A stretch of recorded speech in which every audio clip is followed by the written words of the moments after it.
Musicalement, c'est un très bel ouvrage de Gounod. Gounod a été assez peu vers le répertoire de l'opéra comique, mais on a plusieurs exemples. On a Le Médecin malgré lui, on a aussi donc ce Philémon et Baucis, où Gounod a voulu faire parfois un petit peu d'Offenbach, mais il n'a réussi à faire que du Gounod et du très bon Gounod. On trouve déjà entre les deux personnages quelque chose de sincère, quelque chose de vrai. Voilà. On n'a pas envie de sauter au plafond et de rire, quoi. C'est deux petits vieux, Qui sont voilà, très touchants.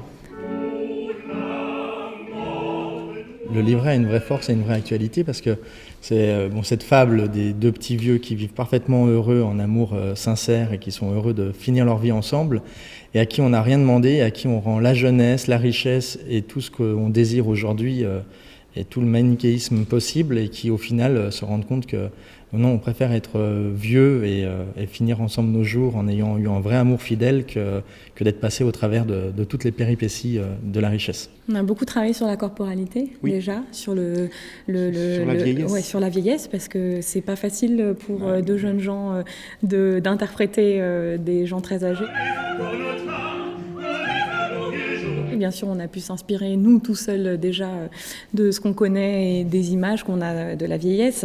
Mais on a vraiment travaillé longuement là-dessus. Oui, hein. la Ouais, posture, pour que la démarche, la lenteur. Il revient quand même à quelque chose qui a été très au cœur de sa vie, vu qu'il a voulu être prêtre à un moment.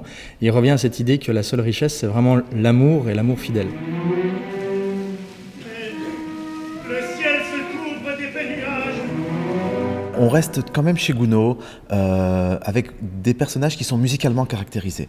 C'est-à-dire que Baucis, même âgée, reste vive.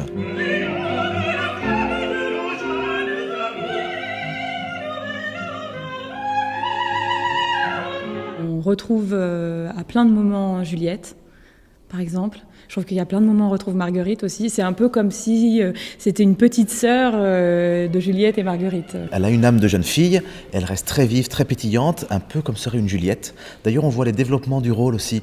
Lorsque Baucis redevient jeune, on est totalement dans les prémices de Juliette.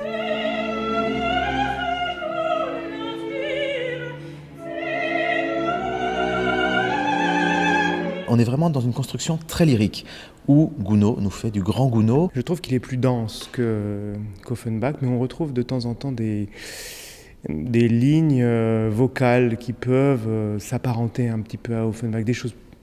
C'est très curieux parce qu'il y a des passages assez simples et puis des passages plus dramatiques qui font qu'on est plus on est dans Gounod et plus dans Offenbach. Voilà. Plus sentimentaux aussi. Oui.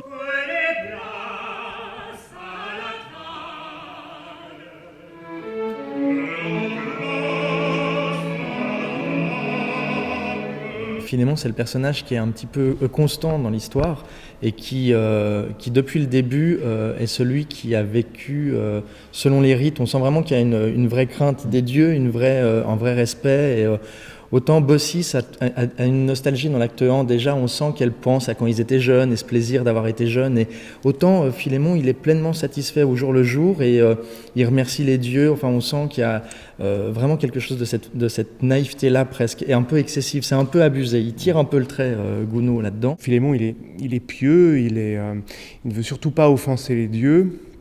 Et il veut tout bien faire, et dans sa vie, certainement, il a tout bien fait. Donc, il n'y a pas de raison qu'il ne continue pas dans cette voie-là, y compris quand il a rajeuni.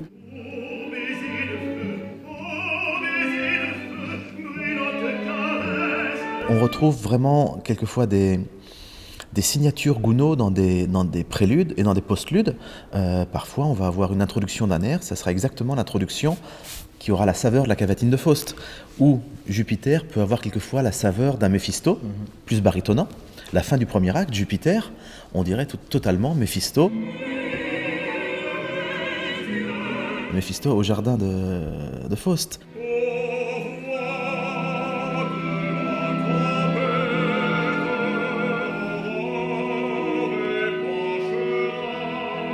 Ou alors on a des extraits d'une bacchanale qui pourraient s'inscrire dans Walpurgis.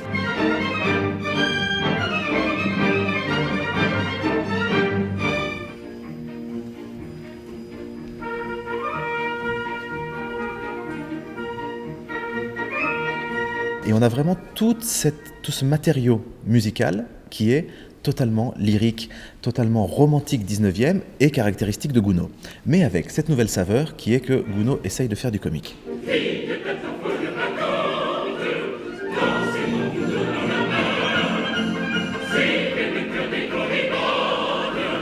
voulons des droits.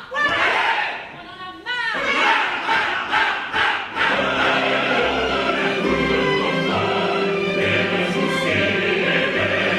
Et ce comique, il le trouve par l'accentuation du dramatique chez Vulcain, où il va nous chercher un Vulcain excessivement dramatique, il va chercher le côté cuivré des trombones, il utilise l'enclume comme percussion.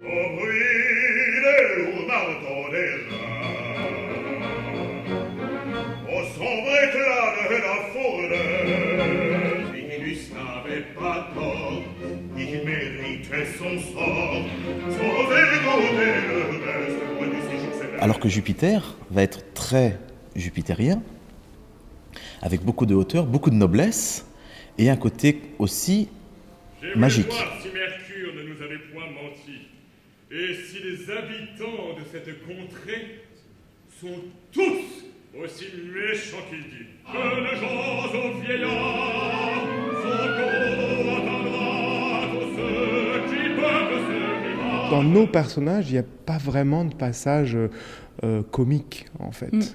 Nos personnages, ils sont plutôt vrais, tant dans la vieillesse que dans la jeunesse. Donc on a un sujet qui est plus léger, avec des airs très contrastés, avec parfois beaucoup de charme, beaucoup de tendresse, et c'est un Gounod un petit peu différent. Et c'était l'occasion pour nous, en cette année anniversaire, de présenter une œuvre qui était totalement méconnue, puisqu'elle a été malmenée depuis sa création, elle a été coupée, retravaillée, retraduite en français depuis l'italien pour le deuxième acte, et nous avons enfin le plaisir de jouer cette œuvre dans sa version originale.